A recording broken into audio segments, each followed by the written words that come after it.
Here are 9 tips from the experts in 2018 to get your emails delivered, opened, and read. Hi there, it's Kim Payne here. And at the end of the day, it doesn't matter if your marketing email is pretty. What matters is it gets results. So it gets delivered, it gets read, and it gets a response. And I'm going to show you what some of those tips are. Because at the end of the day, the key learning from all the research that I've done is that emails are plain text, so no design, no banners, and it's like you're having a conversation with someone. Because plain text emails are what the emails from your friends and family look like. And guess what? You open them and you read them. So let's try and replicate some of that. Okay, tip number 1 is to actually write like you're writing to a friend. So if you've got a more casual style, then use that.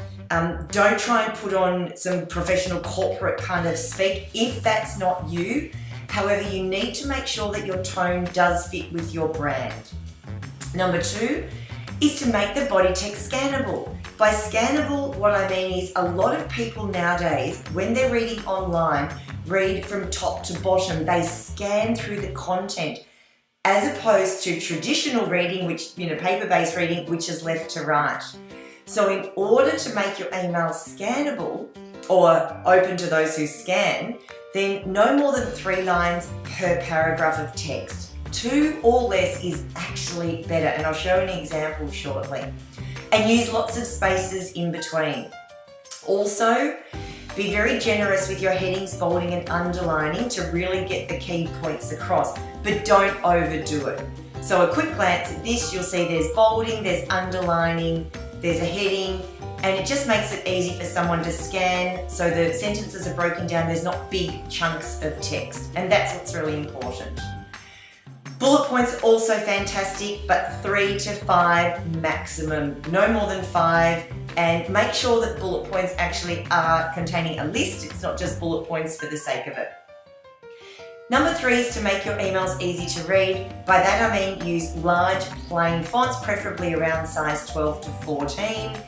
Black text on white background, you don't need to get any fancier than that, and left aligned. So again, this is the way that if you were just writing an email to a mate, this is exactly how you would write it.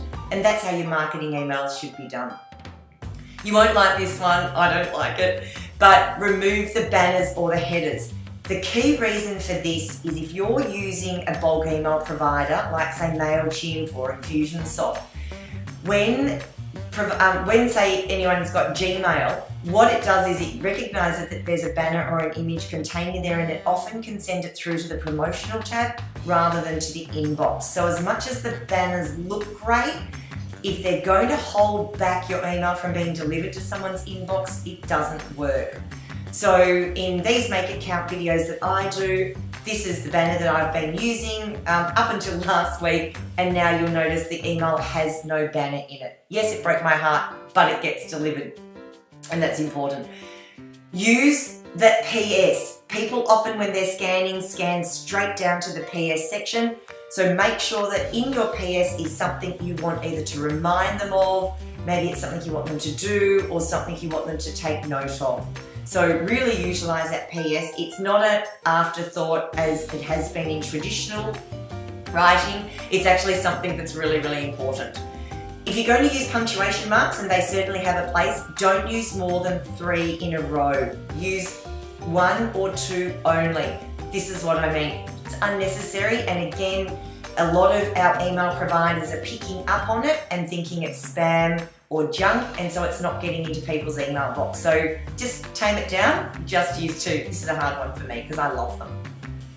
Have a really clear call to action at the end of your email.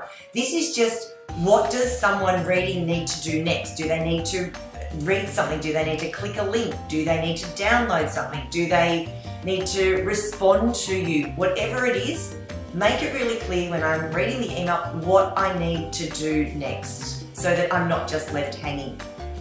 And tip number 9 is personalizing and segmenting. So personalizing, of course, using a name, not just a name as dear or to or hey George, but maybe personalizing a name in the heading, maybe personalizing it through the body of the text, and segmenting.